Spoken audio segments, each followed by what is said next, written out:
Welcome to She Coaches Coaches. I'm your host, Candy Motzek, and I'm going to help you find the clarity, confidence, and courage to become the coach that you are meant to be. If you're a new coach, or if you've always wanted to be a life coach, then this is the place for you. We're going to talk all about mindset and strategies and how to, because step by step only works when you have the clarity, courage, and confidence to take action. Let's get started.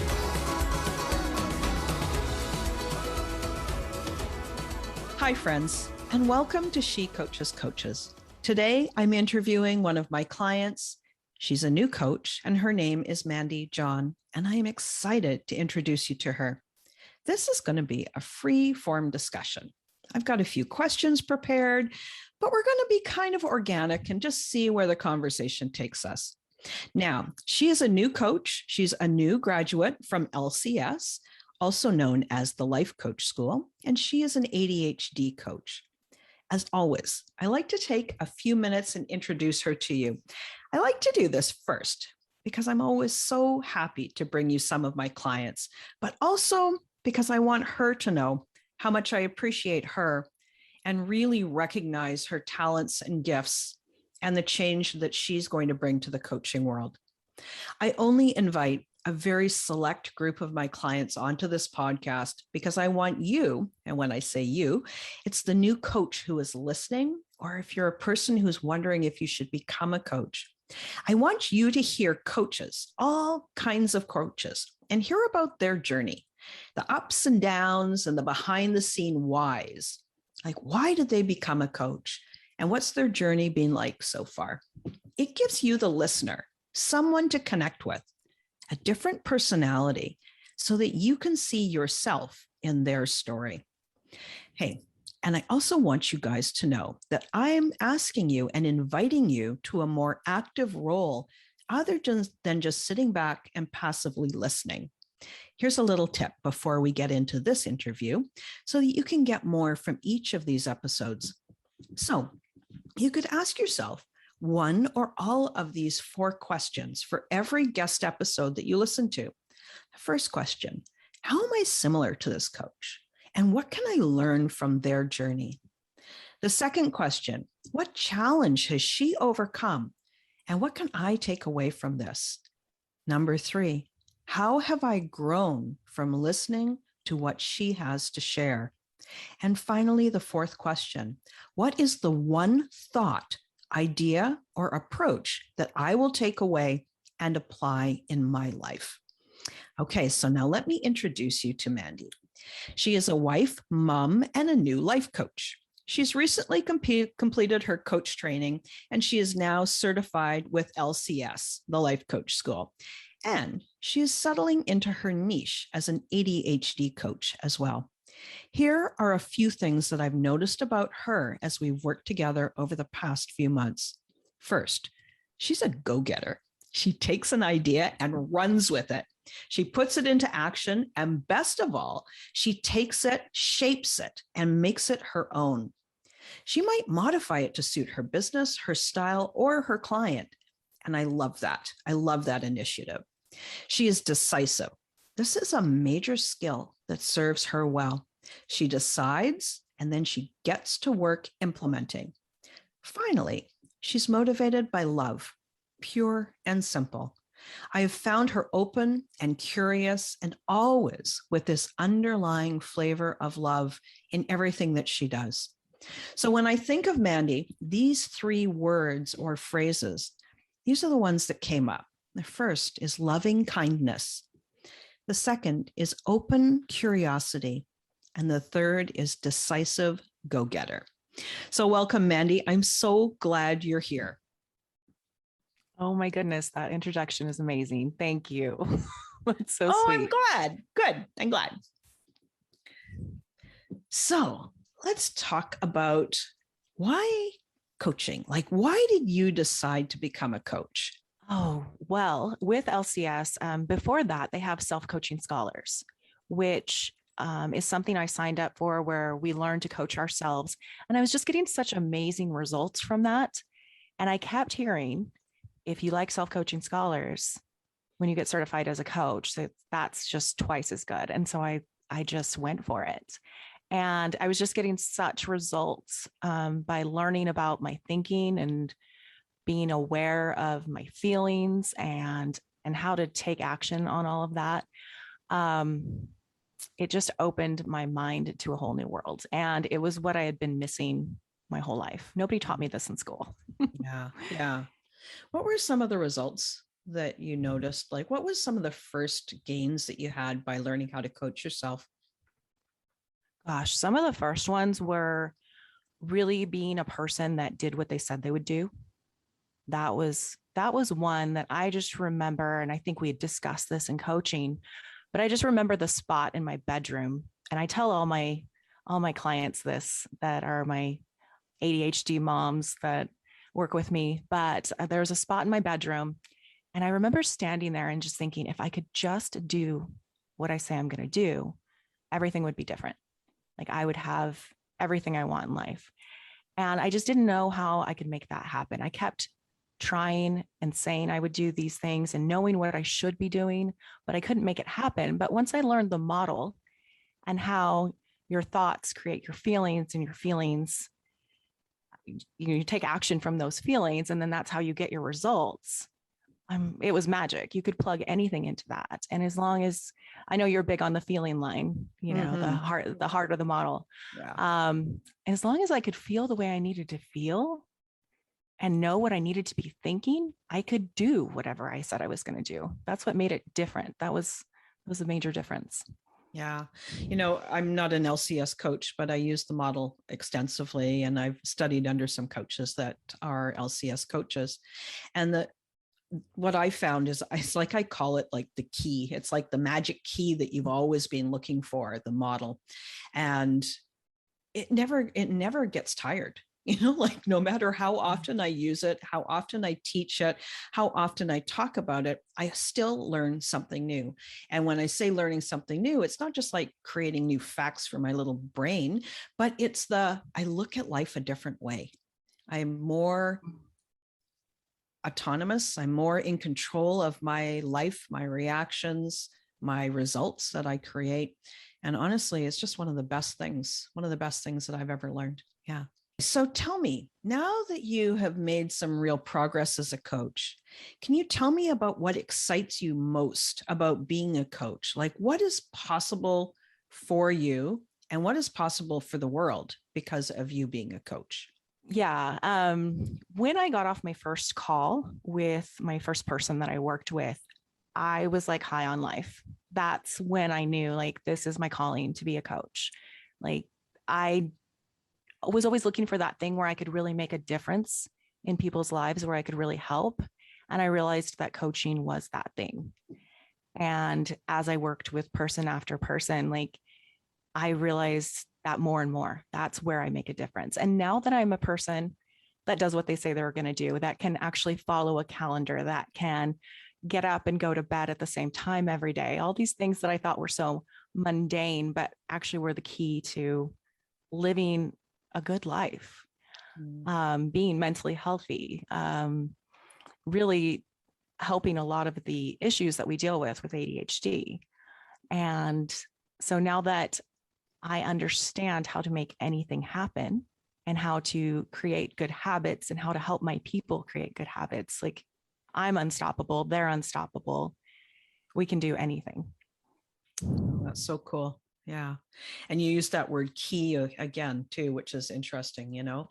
It's like when I think of a key, I always think of the lock and the key, and that, every problem could be viewed as a lock and the key is a solution. And it's not it's as long as it's well matched, and I think that that's partly reflected for you by the people that you serve. You serving ADHD moms. Those are the people that that you can really help. I think that's pretty cool. So Absolutely. let's just go back to just before, maybe even before you joined Self-Coaching Scholars or your certification. What's one thing you wish you had known when you started on your journey? Like, what's the thing that you wished you'd known before? I think the awareness of my thoughts and how my thoughts were affecting my results. is the big one. Once we kind of have these three stages, right? You become aware of them, and then you kind of judge them. And then you get past that judgment and you just understand that it's normal to have these thoughts that aren't creating the results that you want. And you can be more intentional about your thinking in order to create what you want in life. Yeah. Yeah. And when I talk to people about this, using your thoughts create your results, and your thoughts create the quality of your life and really everything that you have in your life. I always feel like it's the best and the worst thing all at the same time. Like before you get to the part where you realize, you know what, it's just that I've been working on this automatic for so long. But we go through that place of judgment, right? So the place of the best and the worst is the best means if that's true, that means that I have the ability to do anything. And then the other thing is, it's if that's true, that means that everything that's happened in my life, I've had a contribution to, right? So we come to that place of personal responsibility, the best and the worst, like to take full responsibility for everything that we've got in our life, the good, the not so good, the not very good at all, the crappy, but that it empowers us, to be able to do that, to make that choice and to have that understanding. Absolutely. As adults, I mean, what other choice do we have but to take full responsibility for the good and the bad and the ugly? Well, I mean, truthfully, I spent a lot of years not taking responsibility. So when I first figured it out, I was like, oh, like the dread combined with the, I wonder what could happen now, right? Now that I understand that, so anyway, it's just, I say this, I like to have these kind of regular conversations because coaches often think that somehow becoming a coach is like a pursuit of perfection. And it's not. It's a pursuit of being even more human, being more wonderful and human and quirky and odd, right? And so the more we own that, the better it can be. Well, that just kind of makes me think, like, are we ever going to be finished? Like you talk about that perfection. Are we ever going to get there? No, we're probably not, but we're going to sure enjoy the journey a lot more if we're aware of our thinking and our feelings and our actions and our results. Yeah. And then a true coaching question, like what is finished anyway? Like, what would that be? I can't even imagine finished, Yeah. Like sure, goal after goal to achieve that is one thing, but finished is is the end of the journey, right? Right. And I think a lot of times we're expecting to like get there. We're going to get to that finish line. And that just doesn't happen in life. There is no there. Yeah. Yeah.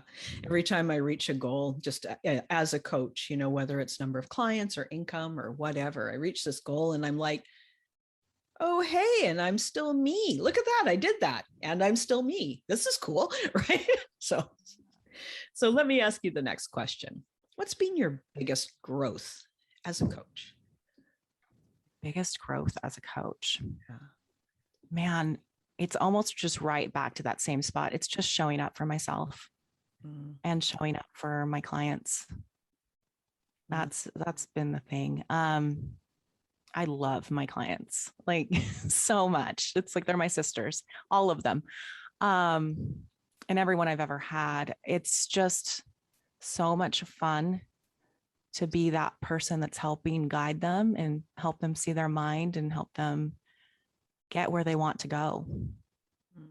Yeah. It always gives me hope for the world, that the more people that get coached, the more people that can expand and live more of the life that they want to live, and the more empowered they are, just sets up so much more potential for humanity as a whole. Mm-hmm. Yeah. Yeah. So let's talk about a sticky thing, a little bit sticky. What has been your biggest challenge? Just not from when you were in Self-Coaching Scholars, but just from when you started as a coach to now. What's been your biggest challenge and how did you overcome it? I actually have the perfect one for this, and it's about ADHD.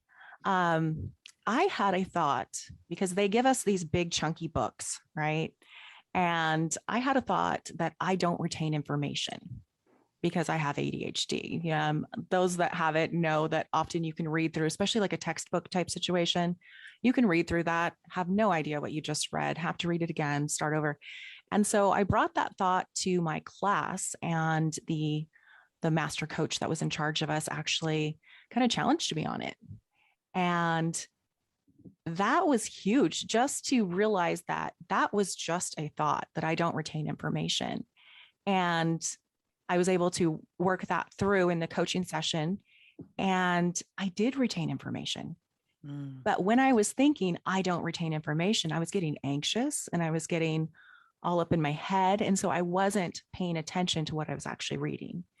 And once I let that thought go, I was able to retain all the information I needed to retain and more. That's so cool, right? Such a great example of how we define ourselves. I am the kind of person who, and then we get to fill in anything that we want after that. But sometimes we've got that habit, the habit of thinking those thoughts, right? And what you described is, instead of focusing on the information, you were focusing on the discomfort in your head. So of course you weren't retaining the information because you weren't actually looking at it. You were looking at what was going on in your own head, right? Right. And it's been such a good lesson because I've had clients that will have like working memory issues. And sometimes it's not so much the working memory issue as it is the anxiety that they're going to forget the appointment or forget to do the thing. And so they start telling themselves that they're going to forget. And of course they forget because they get so worked up about it that they don't really put it into their memory. Yeah. And so it's been a good lesson. I've been able to pass that on. That's cool. Self-fulfilling prophecy, right? Mm-hmm. Yeah. And we can make those self-fulfilling prophecies something that we actually want, not something that we're nervous about. And that's the next step.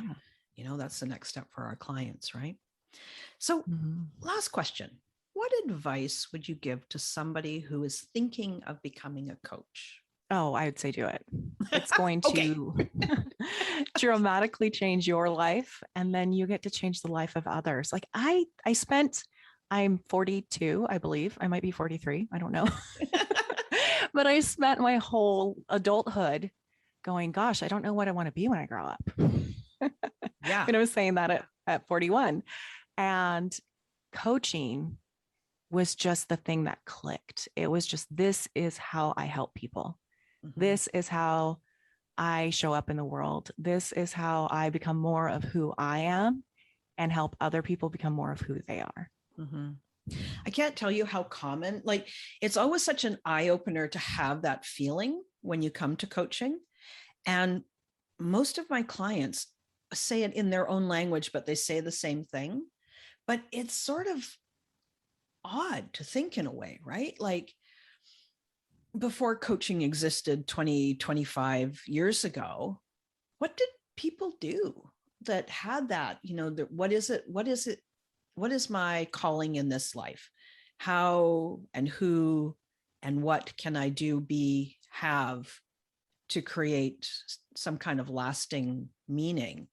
But when you start with coaching and you go, oh yes, this is it, I want to be a coach. But what did people do beforehand? Any thoughts? I think they're serving in some sort of way. I mean, that's what we're doing with coaching, right? We're serving our clients. And I think before that, they were just serving in their communities. They were finding people to mentor. They were, helping, I think of like grandparents helping grandchildren, teaching them. And I think that's really what it is. It's an act of service. And we've just found kind of in the last 25 years, like a new opportunity for service. Yeah. I agree with you in a way. And then in a way, I'm just thinking of my own personal journey. I spend a lot of time wondering, what am I going to be when I grow up as an adult, but it was only when I came to coaching that I said, this is it. And I had been mentoring and I had been teaching and I had been serving, but it still didn't have that same connection. And so service. Connection is that.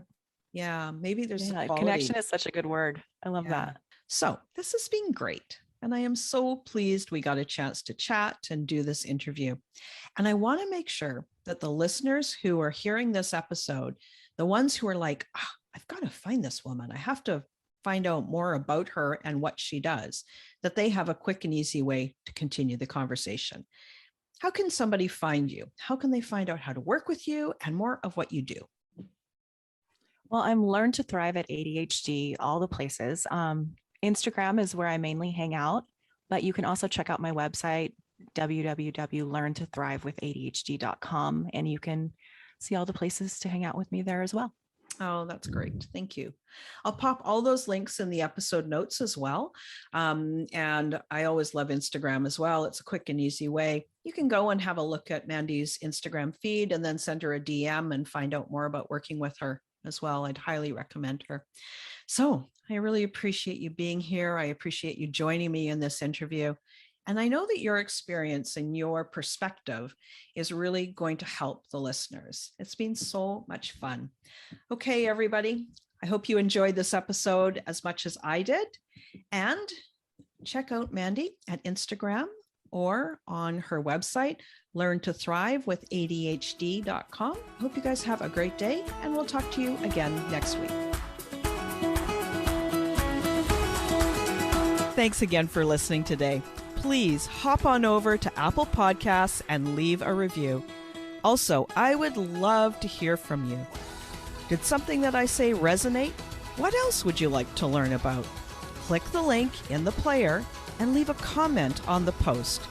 This is going to give me great ideas for future episodes so I can help you best. Join me again next week for more coaching, support, and teaching to help you become the confident coach you are meant to be.